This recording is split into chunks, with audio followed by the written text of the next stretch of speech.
Sa unang tingin, parang napakalayo ng paghahambing na ito. Si Jillian Ward ay kilala bilang isa sa mga batang aktres na lumaki sa harap ng kamera at patuloy na umaangat sa mundo ng showbiz.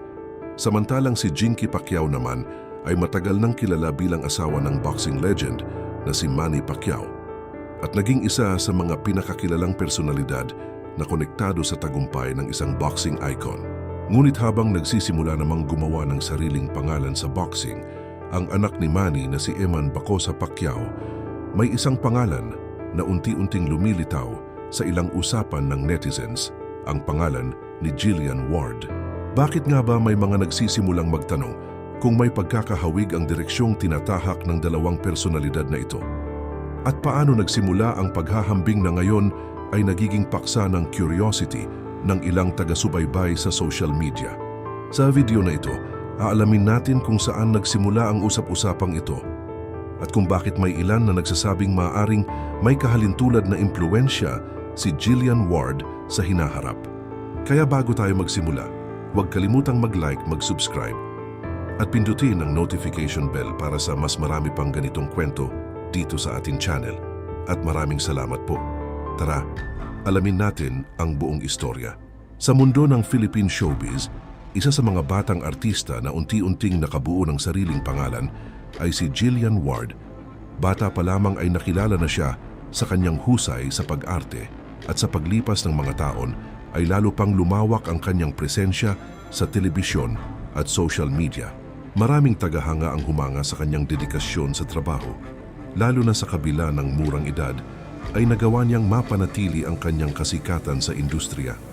Hindi rin maikakaila na habang lumalaki si Jillian, mas lalo siyang napapansin hindi lamang bilang isang aktres, kundi bilang isang personalidad na may malaking impluwensya sa mga kabataang taga-subaybay. Sa social media platforms, milyon-milyon ang sumusubaybay sa kanyang mga update, mula sa kanyang career milestones, lifestyle, hanggang sa kanyang personal na mga karanasan. Dahil dito, nagiging bahagi siya ng mga usapan ng netizens tungkol sa mga batang personalidad na may potensyal na magkaroon ng mas malaking papel sa hinaharap ng entertainment industry. Ngunit sa gitna ng kanyang patuloy na pag-angat, may isang pangyayari na biglang nagbukas ng bagong usapan sa social media. Isang obserbasyon na hindi inaasahan ng marami at dito unang nagsimulang madikit ang kanyang pangalan sa isang kilalang pamilya sa mundo ng boxing.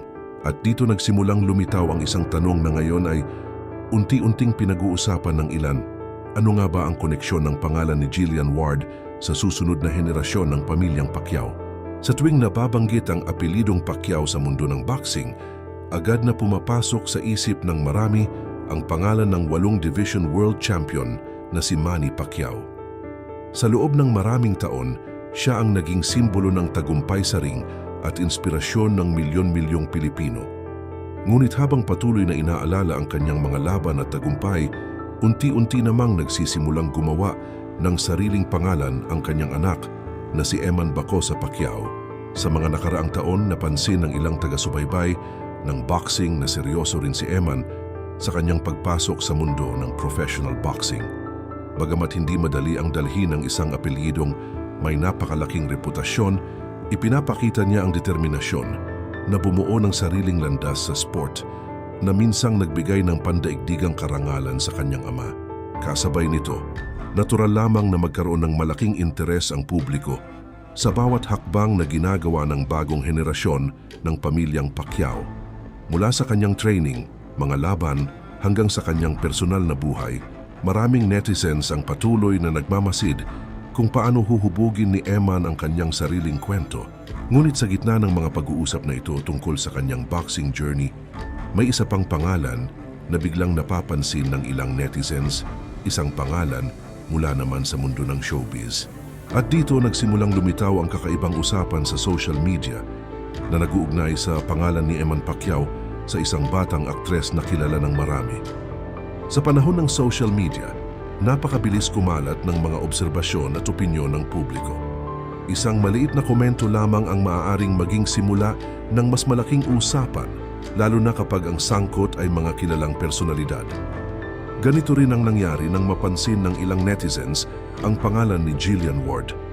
na unti-unting nababanggit kasabay ng pangalan ni Eman Bacosa Pacquiao sa ilang online discussions. Sa simula, tila isa lamang itong simpleng obserbasyon, isang paghahambing o haka-haka na karaniwang nangyayari sa mundo ng celebrity culture.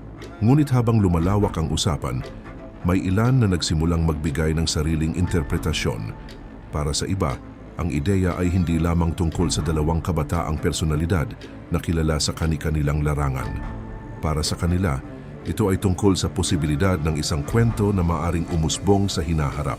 Dahil sa kasaysayan ng pamilya Pacquiao, hindi maiiwasang maikonekta ng ilan ang anumang bagong pangalan sa isang kilalang figura sa kanilang buhay, si Gene-Key Pacquiao. At dito nagsimulang lumabas ang isang paghahambing na nagbigay ng mas malaking interes sa usapan. Sa loob ng maraming taon, naging mahalagang bahagi ng kwento ng tagumpay ni Manny Pacquiao ang presensya ng kanyang asawa na si Gene-Key Pacquiao. Bukod sa pagiging asawa ng isang boxing legend, nakilala rin siya bilang isang personalidad na may sariling impluensya sa publiko. Marami ang nakakita kung paano naging bahagi si Gene-Key sa mga mahahalagang yugto ng buhay ni Manny. Mula sa mga laban sa boxing ring hanggang sa kanilang mga proyekto sa negosyo at serbisyo publiko. Sa paglipas ng panahon, naging simbolo rin siya ng lifestyle at social influence na madalas iugnay sa tagumpay ng pamilyang Pacquiao.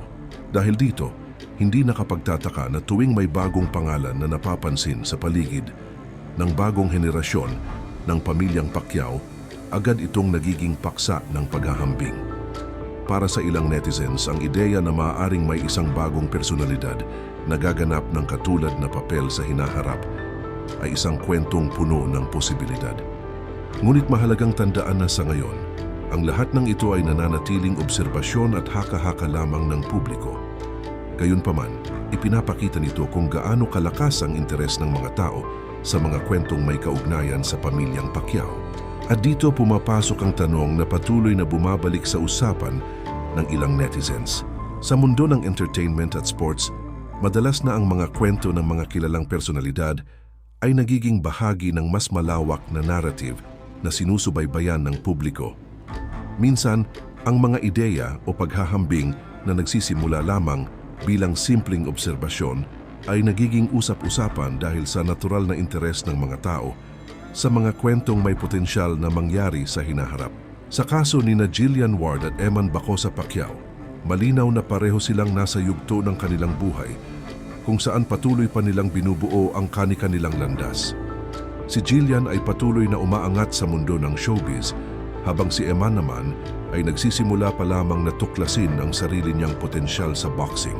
Kung ano man ang magiging direksyon ng kanilang mga karera sa hinaharap, isang bagay ang tiyak, ang interes ng publiko sa kanilang kwento ay patuloy na mananatili. At sa ganitong mga pagkakataon, natural lamang na magkaroon ng iba't ibang interpretasyon ang mga tao tungkol sa maaaring mangyari sa mga darating na taon. Sa huli, ang paghahambing kay Gene-Key Pacquiao ay maaaring isang simbolo lamang ng curiosity ng publiko.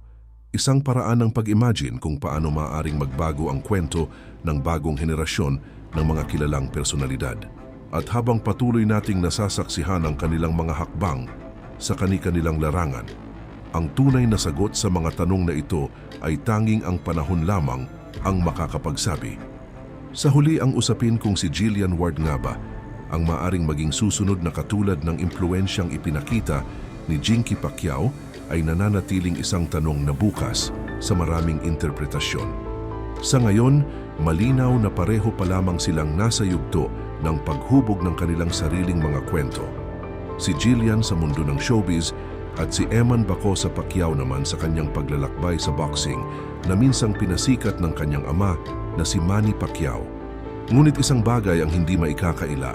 Ang interes ng publiko sa mga kwentong tulad nito ay patuloy na nagpapakita kung gaano kalakas ang impluensya ng mga kilalang personalidad sa ating kultura. At habang patuloy na sumusulong ang kanilang mga karera, marami ang nag-aabang kung ano pa ang mga susunod na kabanata sa kanilang buhay.